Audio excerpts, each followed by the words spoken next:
Senhoras e senhores, bom dia. Obrigado por aguardarem e sejam bem-vindos à teleconferência para analistas e investidores da MRV Engenharia sobre os resultados do terceiro trimestre de 2019. Estão presentes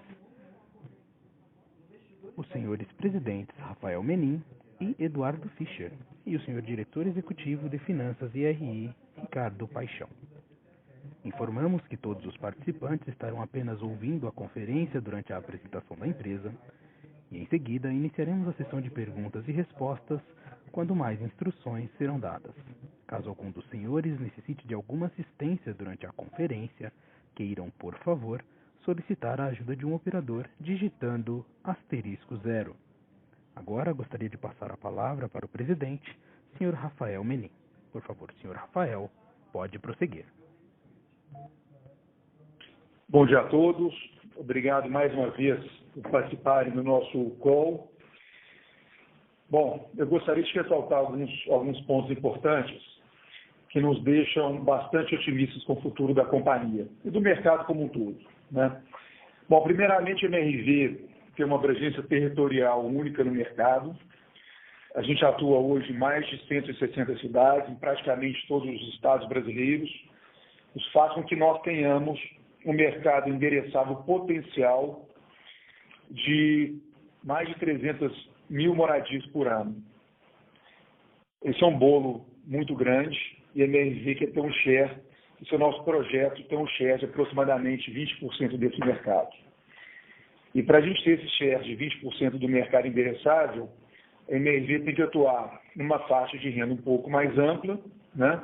Então, posto isso, a gente definiu como target atuar na base da pirâmide, que hoje é a Minha Casa Minha Vida faixa 2, mas também num segmento no faixa 3 e também no SBPE, tá? Com uma renda de 2 mil, aproximadamente 10 mil reais por mês.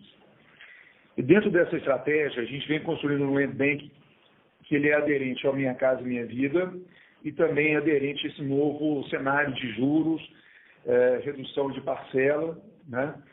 E é um land bank de altíssima qualidade e é um land bank que nos possibilitará crescer no futuro.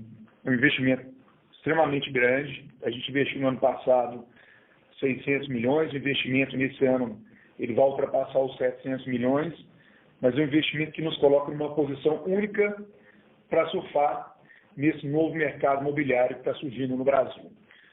Um outro ponto muito importante, que vale a pena ressaltar, a MRV ela vem descomoditizando o produto econômico. Quem conhece as nossas obras, os nossos empreendimentos, facilmente se percebe que é um produto diferente, apesar de a gente vender por um preço bastante justo, né? Hoje a gente tem um preço médio de aproximadamente 160 mil, é um produto de altíssima qualidade, a percepção de tecnologia, design, landscape, lazer completo, equipado decorado, os materiais usados, de fato é um produto diferente do que é ofertado no mercado. Isso nos possibilitará entrar em nichos de mercado com um pouco mais de renda, sem nenhum sofrimento. Então a MRV já vem preparando, nós anunciamos isso há mais ou menos 2 anos atrás, produto Land Bank para ter essa atuação mais ampla no mercado. O movimento já foi feito, o investimento já foi feito. Agora é começar a colher benefício desse esforço que começou a ser feito há 2, 3 anos atrás. Bom, outro ponto muito importante, que é sabido por todos, esse novo momento de mercado, esses juros Selic eventualmente podendo chegar a 4,5%, 4%, né, vai modificar radicalmente o cenário de juros imobiliários. Isso já está acontecendo, né? Nós vimos aí os juros chegando a 11,5% há 2, 3 anos atrás, ele vem caindo, vamos dizer, tri a tri, e já tem banco oferecendo juros pelo SBPE a 6,9 mais TR, né? TR hoje é 0, então 6,9. Já é um juro extremamente competitivo e muito parecido com os juros ofertados no Minha Casa Minha Vida, né? Inclusive o faixa 2, com a renda acima de 3 mil, os juros, o subsídio é muito pequeno e os juros é muito parecido. E outro aspecto interessante, a gente tem visto o funding SBPE com LTV acima do Minha Casa Minha Vida ele, em algumas condições, ele chega a 85% de LTV, e no Minha Casa Minha Vida, em média, o LTV vem dado 71%, 72%. Então, a affordability para o topo do faixa 2 e para o faixa 3, eu diria que o SBPE, em algumas condições, já começa a ser melhor do que o topo do Minha Casa Minha Vida. E a gente enxerga também, aí tem um IPCA, que também foi outro movimento super importante. A Caixa foi o primeiro banco a anunciar essa linha. A gente acha que no médio prazo, eventualmente curto prazo, a Caixa deve incrementar o comprometimento de renda, saindo de 20% para 25%. Esse funding, essa linha de financiamento, passa a ser extremamente competitiva. A gente está brincando que no MRV, isso é o nosso carro flex. A gente tem uma porção de clientes dentro do nosso portfólio que hoje pode escolher pelo SBPE-TR, pelo SBPE-IPCA e também pelo Minha Casa Minha Vida. Isso é extremamente positivo, né? O cliente na planta poder escolher fontes distintas de funding, né? E se a gente imaginar que os juros, o SBPE-TR, pode chegar a 7%, já tem banco fazendo 6,9% em condições especiais, nós podemos ter uns 7% como novo normal, e o IPCA chegando a 25% de comprometimento de renda, a affordability melhora ainda mais. Ou seja, a estratégia que a MRV plantou há 2, 3 anos atrás, ela vem se provando vencedora, e eu não tenho dúvida nenhuma que, olhando para frente, nós vamos surfar como ninguém nesse novo Brasil, né, que a gente espera que seja um país com juros baixos por longo prazo, inflação baixa também no longo prazo. Então a gente está super otimista, né? Olhando não só a fotografia do momento, mas o filme que vem por aí, a gente acha que a MRV vai ter um mercado endereçável muito grande, e o nosso plano 60 mil ele é totalmente atingível, e vamos chegar lá. A gente está muito confiante que toda essa preparação em land bank, dispersão, qualidade de produto, investimento em customer experience, digital, tecnologia, muita coisa bacana foi feita. Nós vamos ter um mercado muito bacana daqui para frente. Bom, outro ponto importante, não pode deixar de falar, é a margem bruta. É claro que a gente não está feliz com a margem bruta, a nossa margem bruta caiu. A MRV é uma empresa que tem uma excelência operacional, isso vem já de muitos anos, né? A gente tem um resultado com muito pouca variação de desempenho tri a tri. E nos últimos, eu diria, 4 trimestres, a gente vem perdendo margem bruta. Chegamos aí a 30 alguma coisa no tri passado, agora 29,5.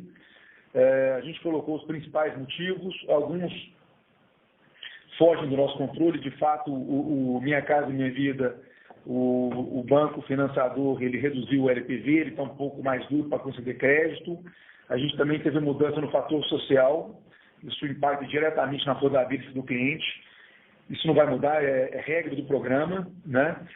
Mas também parte da margem bruta pode ser explicado por um esforço nosso incrementar a qualidade, ainda mais a qualidade do nosso produto. A gente colocou um monte de coisa, como energia solar, incrementamos lazer, landscape, lazer equipado e decorado, rede Wi-Fi, selo digital de segurança. Ou seja, a gente fez muita coisa no produto MRV para, de fato, descomoditizar o nosso produto em relação ao imóvel Minha Casa Minha Vida. No primeiro momento, isso sofre uma pressão na margem, até porque a Caixa, quando vai financiar o produto, ela faz uma avaliação do apartamento, né, e a avaliação ela tem como critério muito a fotografia do passado, e na medida que a gente vem conseguindo comprovar para a Caixa que o nosso produto não pode ser comparado com o produto do Minha Casa Minha Vida, do produto padrão do Minha Casa Minha Vida, a Caixa gradativamente ela vem soltando avaliações melhores e compatíveis com a qualidade e localização dos nossos produtos, né? Então, naturalmente, com avaliações do apartamento maiores, a gente já começa a incrementar o preço de venda, e a dinâmica vai ser assim daqui para frente. E também temos que falar da recuperação econômica, né? O PIB, a gente acha que ano que vem vão ter um cenário melhor, as empresas já começam a ceder, o índice de confiança já começa a melhorar. Então, nós entendemos que a partir do próximo ano, nós vamos ter uma precificação um pouco melhor do que a gente teve nos últimos 12 meses. Né? E, por fim, a gente falou também, e a gente fez 2 movimentos nos últimos 24 meses. O primeiro, a gente incrementou rapidamente a a forma de alumínio, que saiu aí de 15%, 20%, chegou a mais de 90%. E a gente também primarizou, né, uma grande parte da nossa mão de obra. É claro que quando a gente faz uma mudança, duas mudanças importantes no intervalo curto de tempo, você tem uma curva de aprendizado, né? Eu diria que essa curva já aconteceu. O que a gente está vendo é que essa safra mais nova de empreendimento, ela já vem com um desempenho melhor. Então, no médio prazo, nós vamos conseguir também ter uma redução de custo ou ter um pouco mais de eficiência na produção. Então, posto isso, a gente acha que a margem bruta ela vai andar de lado, vai ficar muito parecido nos próximos trimestres ou no curto prazo, mas em algum momento ela começa a se recuperar e aí a gente vai voltar a ter margem bruta acima de 30%, primeiro chegando a 30%, depois 31%, eventualmente 32%, 33%, que a gente acha que é um nível ótimo de eficiência operacional, olhando o tamanho da operação e também a margem da operação. Outro ponto importante, o Alugo tem se mostrado um sucesso impressionante, aderência ao nosso produto enorme. A gente alugou o primeiro Lugo num prazo super rápido, o segundo Lugo em Curitiba também está tendo uma velocidade de locação muito mais rápida do que a gente esperava. E o mais bacana, a gente espera fechar o ciclo da primeira fase da Alugo agora em dezembro, que é vender esses 4 empreendimentos, o de Belo Horizonte, 2 em Campinas, 2 em Curitiba, empreendimento em Campinas, nós vamos vender para um FI, né, isso já foi anunciado, o FI já está sendo marketeado e a gente não temos dúvida que vamos ter sucesso na venda desse FI, então fechar o ciclo é muito importante, né? E temos outros 7 empreendimentos começando, né? A Aluga ela vai passar agora por uma fase de crescimento exponencial, vamos ter ano que vem aí 7, 8 empreendimentos, em 2021, eventualmente 20 empreendimentos, e é um produto que a gente acredita ser único, né?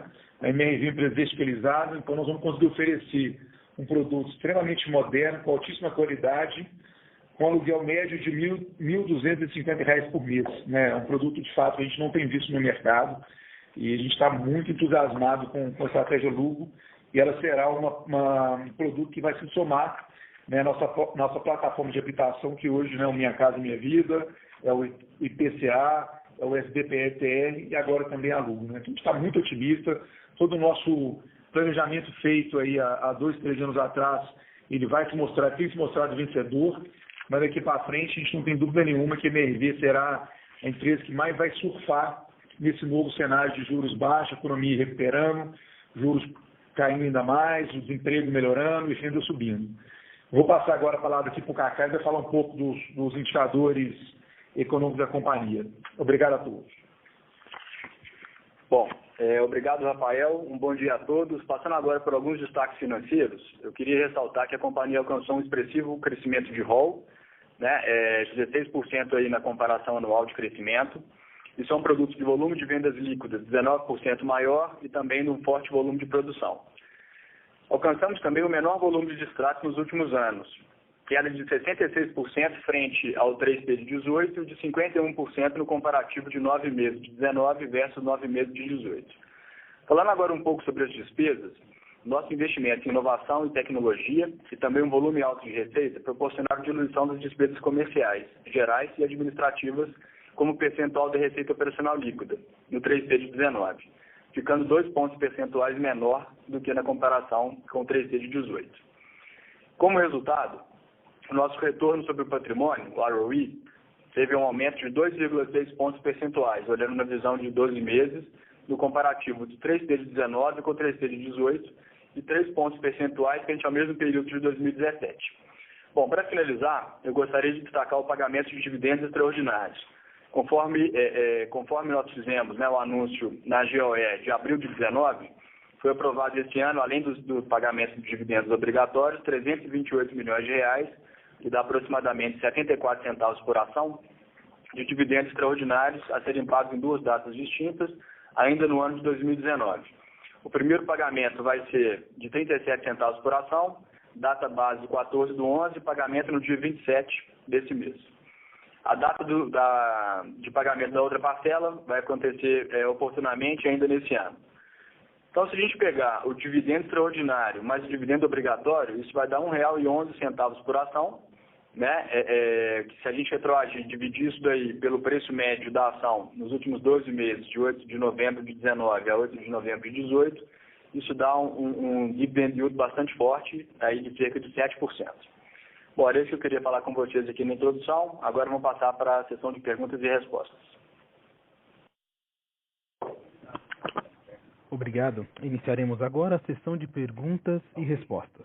Caso haja alguma pergunta, queiram, por favor, digitar *1. O senhor Gabriel Simões, Itaú BBA, gostaria de fazer uma pergunta. Pessoal, obrigado pela apresentação. Eu tenho duas perguntas aqui, na verdade. A primeira com relação à primarização de mão de obra. A gente viu esse movimento aí de vocês mais forte. A gente queria entender, na verdade, até que ponto isso pode chegar. Porque assim, a gente talvez nunca tivesse visto isso com tanta calma assim. E até porque isso tem reduzido a margem da empresa, tá? Que assim, é um negócio que não ficou tão claro aí pra gente. E a segunda pergunta em relação ao Land Bank, né? Então, olhando a MRV do futuro, aí mais de 50% da empresa deve estar focada nas faixas ali acima do Minha Casa Minha Vida, né? E olhando o disclosure que vocês deram de Land Bank aí pra gente nesse trimestre, 11% dos terrenos são para unidades acima de R$200 mil, né? Então, queria saber em quanto tempo a gente deve ver essa adaptação do Land Bank de vocês para esse cenário futuro de uma empresa que lança mais unidades aí acima do Minha Casa Minha Vida. Obrigado. Gabriel, bom dia, o Fischer falando. Bom, vamos lá.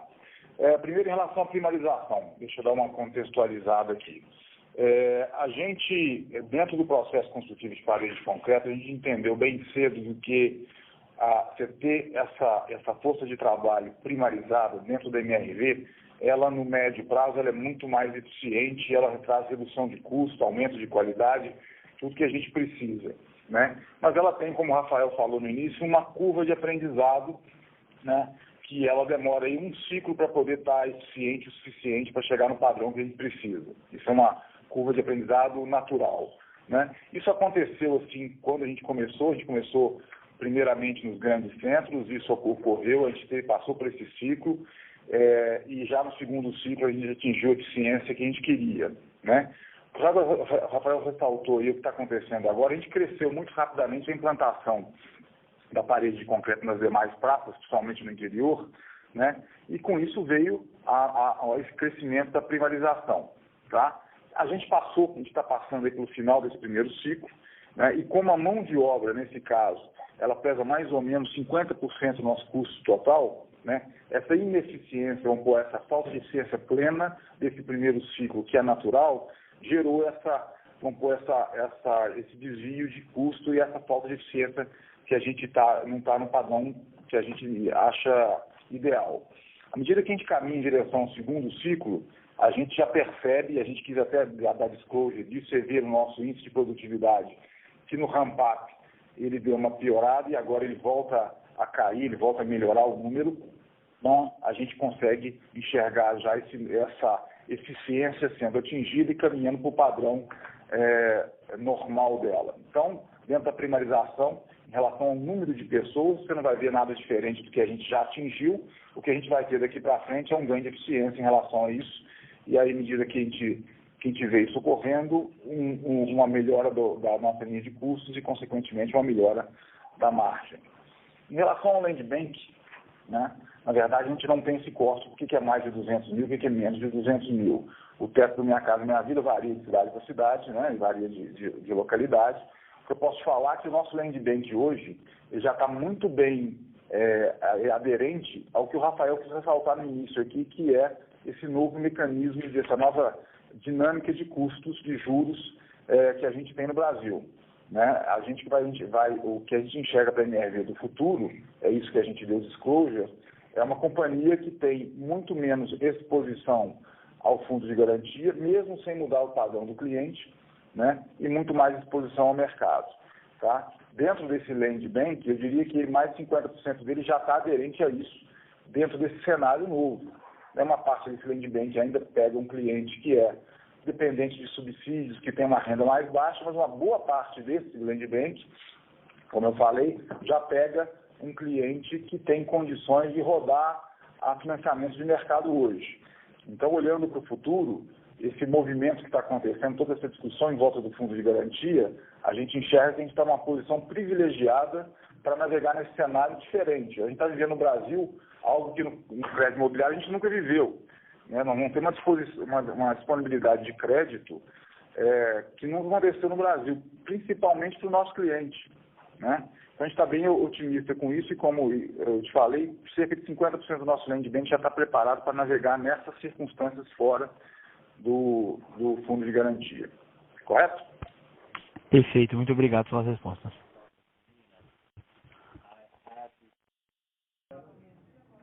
Nossa próxima pergunta vem de Luiz Statini, Credit Suisse. Oi, bom dia a todos, obrigado pelas perguntas. Eu queria fazer duas perguntas aqui para vocês. A primeira, com relação à tendência de receitamento da MRV, a gente tem visto já há quase 7 trimestres aí a empresa reconhecendo um nível de receita superior ao nível de vendas. A gente tem visto o backlog de alguma maneira aí caindo, né, e uma produção ainda bastante forte, né? Assim, o que eu queria entender na cabeça de vocês, como é que está a estratégia, talvez, de readequar aí a produção, né, a velocidade de produção para um prazo de vendas que assim, conversa melhor com o nível de velocidade de vendas que a empresa está integrando, ou se de fato a estratégia é acelerar vendas, né, de alguma maneira, aí, ou se tem alguma estratégia para isso, tá? E a segunda pergunta com relação a Lugo, vocês abriram um pouco mais de informação aí da iniciativa, falaram até das vendas e tudo mais.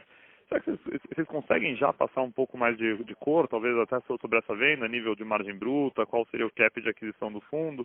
E assim, existe, assim, vocês ainda estão esperando talvez um volume maior de operações até que a empresa tenha assim, uma noção melhor do que seria a margem e tudo mais, para passar um pouco mais de guidance no mercado a esse respeito? Eu queria ter uma ideia de quando isso poderia talvez acontecer. Obrigado.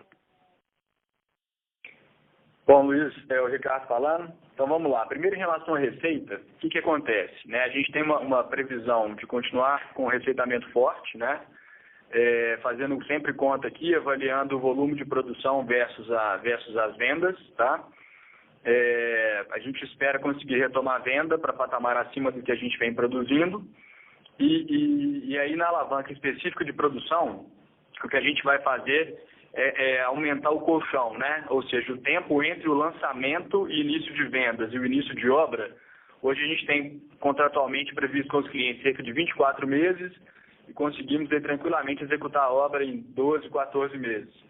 Então, o que a gente vai fazer é mexer no colchão, deixar um espaço maior antes de começar a construir os novos empreendimentos.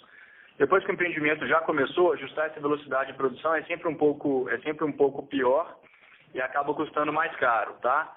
Então, a gente tá dosando esse colchão, né? Vamos começar agora a aumentar um pouco o colchão e na confiança aí de que as vendas retomam para um patamar mais forte do que a gente vem apresentando. Em relação a Lugo, está prevista a liquidação aí da oferta, né? Conforme material publicitário do fundo. A liquidação ainda dentro do mês de dezembro. Tá? E aí eu vou preferir te passar os dados abertos, né? Margem bruta, margem líquida, etc., depois da liquidação do fundo, tá? Mas já adianto aí que é uma margem líquida maior ou igual à margem líquida que a gente vem mostrando aí no business de incorporação imobiliária da MRV. Tá certo, Ricardo. Obrigado. Só talvez um follow-up nessa questão aí do receitamento. Assim, dado que, então, talvez assim, para o que está em andamento, a ideia é manter o ritmo atual de produção, queria entender se faz sentido imaginar talvez uma queima de caixa um pouco maior, dado que assim, talvez esse pedaço dos projetos, essa parcela de projetos não esteja tão bem vendida quanto o resto, e se em algum momento vocês enxergam vocês não enxergam nenhum risco de vale de receita, é isso? Vamos lá. Então, em relação a risco de vale de receita, ainda não está no nosso radar aqui, nas nossas análises a gente não enxerga vale de receita olhando para frente.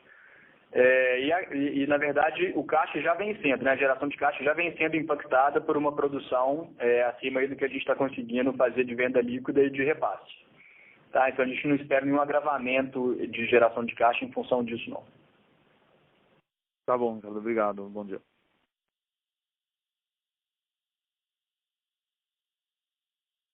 A próxima pergunta vem de Victor Tapia, Bradesco BBI. Bom dia, pessoal. Minha pergunta em relação à participação aí do SBPE nas vendas, né? Acho que o SBPE vem ganhando market share aí dentro das vendas de vocês, no mercado em geral. Eu queria saber se vocês podiam dar um pouco mais de cor, como é que tem sido os repasses dentro do SBPE na linha de crédito IPCA, né, que a Caixa lançou recentemente. E a segunda pergunta é mais em relação a esse segmento de média renda, né, que enfim deve começar a ganhar também corpo dentro do MRV. Vocês colocam aqui que mais ou menos a demanda está concentrada no segmento na região Nordeste e na região Sudeste, né? E você já tem 40% do land bank que está preparado, teoricamente, para esse produto. Existe alguma concentração do land bank em algumas dessas regiões, dado que a maior demanda está na região Nordeste e na região Sudeste? E qual vai ser a estratégia assim, vamos dizer assim, de ataque de vocês nesse segmento de mercado? Vocês vão começar por alguma região específica, ou vocês vão tateando todas as regiões e sentindo, vocês já sabem que alguma tende a ser melhor que outra? Como é que está a cabeça de vocês para a estratégia dessa nova segmentação? Bom dia, Vitor. Rafael falando. Bom, em relação ao IPCA, o que a gente está percebendo? Renda acima de 3.800, ele é hipercompetitivo. Ele é mais competitivo do que o TR, tá? E se de fato acontecer o comprometimento subir para 25%, ele ainda tem um ganho bem importante. Então, na nossa cabeça, essa linha de financiamento ela veio para ficar. Hoje, por enquanto, só a Caixa pratica. A gente acha que os bancos privados, naturalmente, farão também, por N motivos, tá? Ela é muito competitiva e tem ganhado relevância a cada mês nas nossas vendas. É o que a gente colocou ali, né Vitor? Antes nós tínhamos uma ruptura, você tinha o mercado Minha Casa Minha Vida, e você tinha um degrau muito grande para o mercado SBPE. O que aconteceu? O degrau não existe mais. Mas mais importante do que isso, tem uma zona intermediária que ela é atendida pelas três possibilidades de financiamento, né? O SBPE, TR ou SBPE IPCA, ou também pelo Minha Casa Minha Vida. Né? Até brinquei ontem com a Chiara, dando uma entrevista para o Valor Econômico, é como se fosse um carro flex, né? Aperta um pouco a condição do Minha Casa Minha Vida, você vai para o IPCA, reduzir os juros do TR, você vai para o TR. Então, pela primeira vez, a gente tem num espectro demográfico do nosso público target a possibilidade de financiar por 3 linhas de financiamento. Isso é maravilhoso. E o que a gente enxerga é que vai crescer ainda mais. De novo, os juros caindo mais 1%, o IPCA saindo de 20 para 25%, essa zona cinzenta, ela cresce absurdamente, o que é muito saudável para a companhia, né? Eu tenho falado isso há algum tempo, a gente leu os relatórios e os analistas têm falado que as empresas de média e alta renda serão impactadas por esse novo ciclo de redução de juros. O que a gente vê é que MRV, pelo tamanho, land bank, dispersão geográfica, será a empresa mais impactada por esse novo cenário de juros. Isso é super importante vocês prestarem atenção. Bom, em relação à média renda, o land bank e concentração, eu não posso te falar a estratégia no detalhe, mas vamos falar que as regiões metropolitanas do Sul, Sudeste e Nordeste, todas elas, a gente tem tido um carinho muito especial, não só, isso não começou agora, tá, Vitor? Começou há 2 anos atrás, a gente tem incrementado o nosso land bank para atender também rendas um pouco mais altas. E o que a gente espera daqui para frente, como nós já temos um land bank muito grande para o Minha Casa Minha Vida, naturalmente o esforço de compra de land bank ele vai estar um pouco mais concentrado nos clientes com renda, vamos colocar aí, de 4 a 10 mil reais por mês. Então, isso é uma migração natural. A gente colocou, a gente deu essa abertura que no médio prazo o que a gente espera é que em VGV, tá? O produto SBPE puro tem pouco mais de 30% do portfólio e o produto Minha Casa e Minha Vida o Minha Casa e Minha Vida puro tem 30% do portfólio e aí fica pouco mais de 30% e essa zona cinzenta aí com quase 40% do portfólio. Então, a MRV conseguirá, somando o SBPE, somando também essa zona cinzenta que pode ser atendida pelo Minha Casa e Minha Vida e pelo SBPE, nós vamos estar expostos aí a mais de 60% como solução de mercado, o que é muito importante, olhando para a perenidade da companhia, para uma empresa que quer sair de 40 e poucas mil moradias por ano para 60 mil moradias por ano. Então, ter esse novo cenário de crédito imobiliário, isso é muito saudável. Tá certo. Obrigado. Ok, Vitor. Nossa próxima pergunta vem de Paula Picado, Condor Insider. Bom dia, pessoal. Obrigado pelo call. Essa pergunta é mais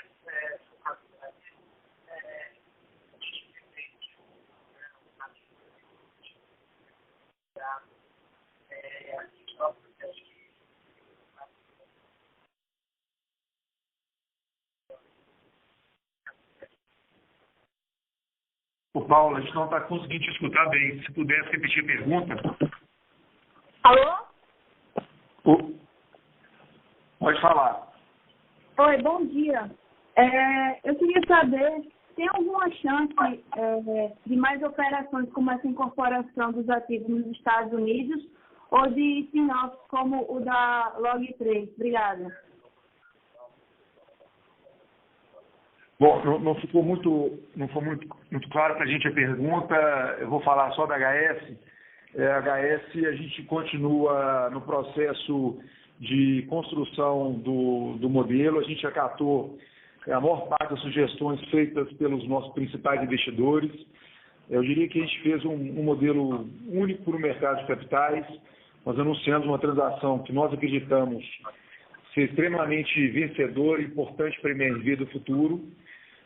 Depois a gente deu um passo atrás, preferimos escutar os nossos principais investidores, ou todos os investidores, recebemos ótimas sugestões, grande parte das sugestões foram incorporadas ao modelo da transação, e a gente espera, aí, em 3 semanas, divulgar um novo fato relevante, explicando qual será o novo modelo da transação, o que muda no aspecto de governança, e eu não tenho dúvida nenhuma que essa nossa flexibilidade em escutar o minoritário, em dar voz para o minoritário. Eu diria que o minoritário teve um peso muito importante e quase que desenhou a proposta que será apreciada em breve pelos nossos acionistas. Tá? Então a gente está muito confiante que vamos ter sucesso na aprovação da transação e essa transação com a HS ela será extremamente vantajosa para a MRV no longo prazo.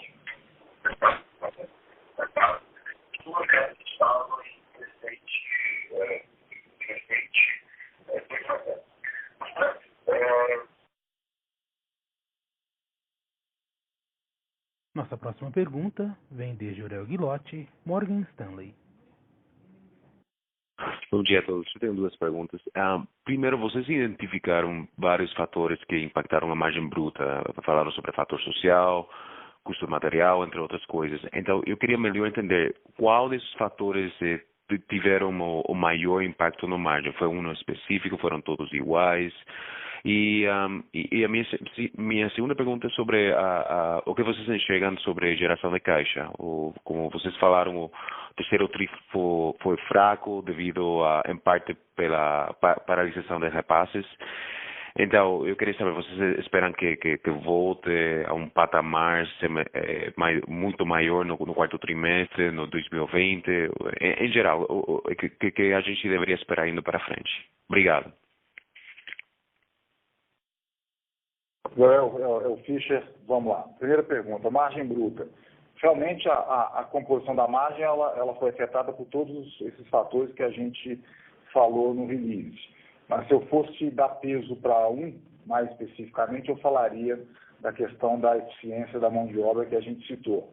Ele é dos fatores que a gente colocou, ele é o que mais pesou. Então, o que eu quero te dizer é que está na nossa mão voltar a ter aquela margem que a gente tinha operacional e menos do fator externo. Então, esse é o fator individual que mais pesou na composição da margem que a gente tem visto. Em relação à geração de caixa, o nosso negócio ele é gerador de caixa por natureza. Né? Ao longo deste ano de 2019, no começo do ano e agora em julho a setembro, a gente teve um impacto muito grande desses soluços de repasse que aconteceu. Isso, obviamente, tem um impacto na geração de caixa da companhia. Mas, na verdade, é só um delay, né? E essa geração de caixa volta à medida que a gente volta a repassar e volta a receber em relação a esses repasses. Então, eu imagino que já desde o final de setembro que a gente já tem uma operação normal e que agora, nesse quarto trimestre, a gente volta a ter os números que a gente normalmente tem, né? E ao longo de 2020, também sem ruptura nenhuma, a gente vai gerar o caixa que a gente gera normalmente na operação. Então, acho que não vejo nenhuma diferença no nosso negócio acontecendo. Ele é, como eu falei, gerador de caixa pela natureza dele, né? Então, a gente deve já voltar no quarto trimestre a nossa operação de forma normal e ao longo de 2020 também. Obrigado. Obrigado. Nossa próxima pergunta vem de Nicole Inui, Bank of America. Bom dia, muito obrigada pela call e oportunidade de fazer perguntas. Primeira pergunta que eu tenho sobre o ambiente competitivo. Então, como que você está vendo isso, principalmente na compra de terrenos? E não sei se tem algumas regiões ou algumas localizações que está ficando mais competitivo. Se pode comentar sobre isso? E também a segunda coisa, sobre o impacto do atraso nos repasses de caixa. Como que isso pode impactar os distratos para o 4TRI? Ou está vendo algum impacto agora? Então, são essas duas perguntas. Obrigada. Nicole, é o Ricardo falando. Obrigado aí pelas perguntas. Vamos começar ao contrário aqui, pelos distratos, tá? O que acontece?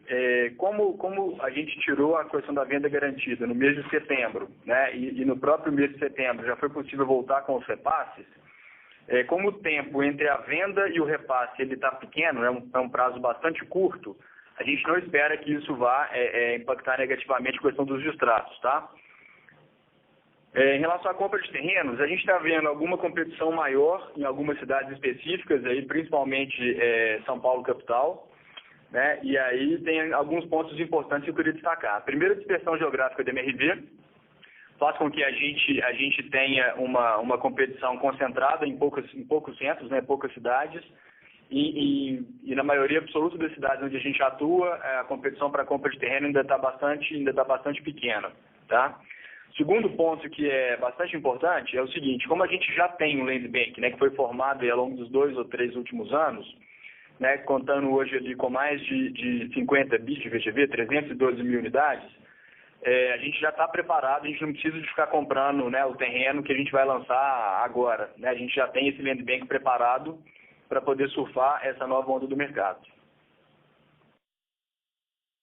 Então, só para um follow-up, então, em termos de land bank, você acha que o ritmo de compra de terrenos deveria decelerar ou vai ficar nesse mesmo ritmo que a gente viu nos últimos anos? Nicole, o ritmo de compra de terreno ele deve subir um pouco em relação ao que a gente está vendo agora, tá? Principalmente aí na parte de SBPE e na Lugo.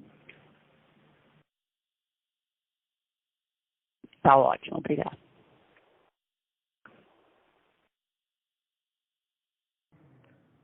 Nossa próxima pergunta vem de Marcelo Mota, JP Morgan. Bom dia, 2 perguntas também. Primeiro, se vocês pudessem voltar um pouco na questão dos tipos de produtos que vocês comentaram, né?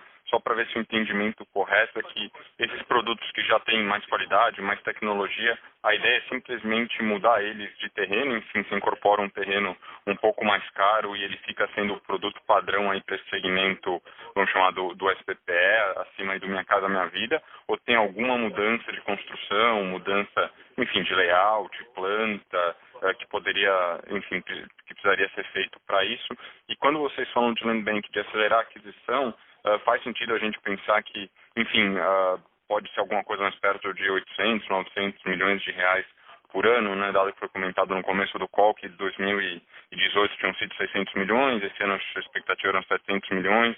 Então, esse ritmo de aceleração também significa um desembolso de caixa maior também nos próximos anos ou não necessariamente? Obrigado. Bom dia, Mota. Vamos lá. Em relação ao tipo de produto, na realidade é o seguinte, o que a gente tentou dizer é que nós temos 2 produtos específicos para um segmento de mercado, tá?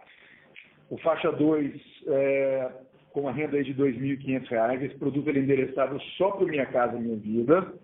E temos também um produto que é endereçado só para o SBPE. Um apartamento de 300 mil, em São Paulo, no Nordeste a gente vende esse apartamento um pouco mais barato aí por 250 mil.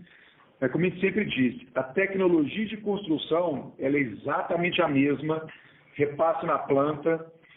É diferente quando é pelo SBPE, a gente pode fazer com a Caixa e com os bancos privados também, nós já estamos fazendo aí com Santander e Bradesco, ok?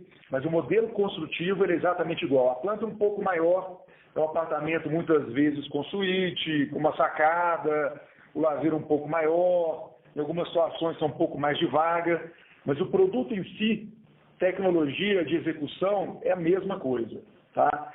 A gente usa o mesmo fornecedor, só que a linha do produto, além daquele fornecedor, ela é um pouco mais cara, por exemplo, é metal, então vai ser a torneira da Docol, que é o nosso fornecedor.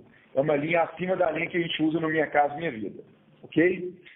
Mas a gente tem também um produto que atende as duas, com a redução, com melhor affordability no SBPE, a gente tem hoje mais ou menos 30%, desculpa, a gente tem mais 12%, que vão virar 30% do nosso portfólio de produtos que podem ser vendidos pelo fundo Minha Casa Minha Vida. Vamos colocar que esse produto ele é o topo do faixa 2 e o faixa 3, mas também pelo SBPE. Com essa redução dos juros do SBPE e uma possível aumento de 20% para 25% na capacidade de financiamento do cliente em relação à renda, a gente consegue vender o mesmo produto para o topo do Minha Casa Minha Vida ou pelo SBPE. Eu usei uma analogia que é o carro flex.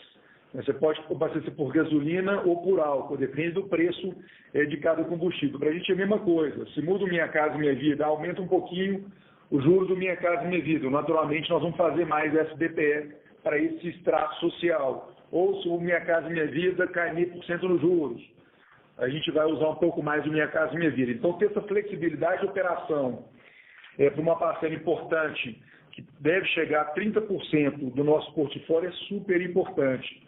E por que isso é possível? Porque o nosso produto Minha Casa Minha Vida, ele é bem diferente do Minha Casa Minha Vida tradicional. Então, o investimento que foi feito em qualidade, produto, tecnologia, energia solar, carro compartilhado, foi um monte de ações que posicionaram o produto MRV quase que numa classe única, analisando o produto o mercado competitivo no Minha Casa Minha Vida. Bom, em relação a despesas de terreno, o que está acontecendo esse ano, a gente pagou muito terreno que a gente comprou no ano passado, terrenos caros, vão dar aí 750 milhões de reais em terreno. No ano que vem, talvez a gente compre um pouco mais do que a gente comprou esse ano, mas olhando para frente, o desembolso anual, ele deve ficar nessa ordem de grandeza por volta de 750 milhões de reais. Então, de fato, é mais do que a gente vinha gastando aí, 500, 600 milhões por ano. Então, vai ter um crescimento, mas em linha com 2019. É importante dizer também que, como a operação da companhia está crescendo, a gente quer chegar nos 60 mil apartamentos por ano, então, naturalmente, o investimento nessa rúbrica ela cresce, mas proporcional à receita da companhia. Tá? Então, eu estou entendendo que você quer projetar o nosso cash burn proporcional ao tamanho da companhia. Eu te diria que não vai ter uma mudança percentual, olhando para frente. Não sei se eu fui claro. Não, bem claro. Obrigado. Tá, João Mota, um abraço. A próxima pergunta vem de Elvis Credêndio, BTG Pactual. Bom dia, pessoal. Uma pergunta do meu lado só gostaria de saber de vocês, se vocês pudessem falar um pouco sobre outubro e a expectativa para o quarto tri. Gostaria de saber qual a expectativa aí de acelerar lançamentos e também vendas, dada a política de vendas que vocês estão tendo para acelerar um pouco a VSO. Então, um follow-up também na questão dos repasses, dado que agora o Minha Casa Minha Vida está normalizado e os repasses estão normalizados na caixa. Eu gostaria de saber de vocês qual é a expectativa aí para repassar todo esse volume que ficou represado no terceiro tri, se vocês esperam algum impacto menor, dado que vai ter alguma realocação agora no quarto tri. Obrigado. Elvis Fischer, vamos lá. Eu não peguei direito a sua primeira pergunta. Você perguntou sobre o lançamento, até onde eu entendi. A gente tem uma previsão de lançamento forte agora no quarto tri. Esse tradicionalmente é o trimestre que o mercado mais lança e a gente também mais lança. A gente já está quase no meio do trimestre e viemos bem no lançamento. A gente tem um dezembro ainda bem robusto de lançamentos, então com certeza será o nosso trimestre mais forte do ano, como tem sido nos últimos anos. Né? E, consequentemente, quando a gente lança mais, a gente tende a vender mais e reforça os repasses aí do trimestre e do trimestre seguinte. Respondendo a sua segunda pergunta em relação a repasses, o que a gente vê desde o final de setembro é um repasse normalizado. Né? A gente está voltando a repassar, temos um esforço grande de pegar o passivo que ficou no trimestre anterior, repassá-lo agora e, ao mesmo tempo, repassar o que está sendo comercializado hoje. Então, a gente está vendo uma situação normalizada por quarto tri para a gente voltar ao nível normal de repasse da operação. Não sei se é isso que você perguntou em relação à primeira pergunta. É isso mesmo. Obrigado.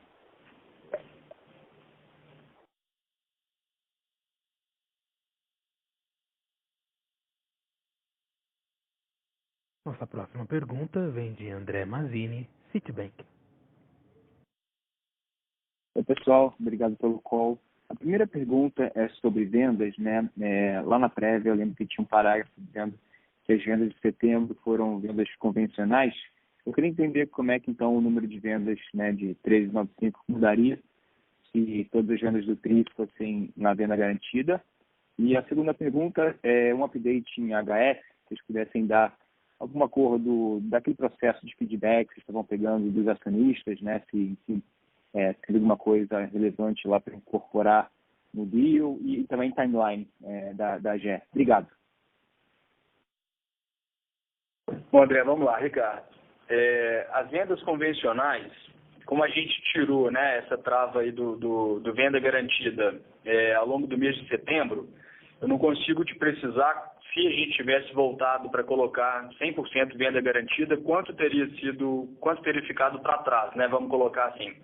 Eu prefiro te colocar para frente. O que a gente está colocando aqui é o seguinte: como eu expliquei na pergunta anterior, da Nicole, se não me engano, como o intervalo de tempo entre a venda que foi feita, né, e o repasse, ele está sendo muito curto, a gente espera uma queda de distrato muito pequena, tá, em relação a essas vendas dentro do processo convencional.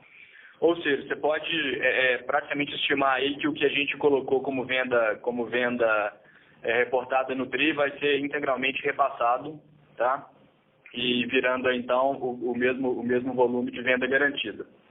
Em relação ao processo da HS, como o Rafael colocou, a gente recebeu aí, né, algumas excelentes sugestões dos nossos acionistas minoritários, tá? E estamos formatando ainda, não posso infelizmente dar uma precisão maior sobre quais pontos, né, que a gente vai alterar. Isso vai se tornar público na convocação da AGE, tá? Que a gente espera fazer aí no finalzinho desse mês ou no mais tardar no começo do mês que vem. Tá ótimo. Obrigado, Ricardo. Bom dia.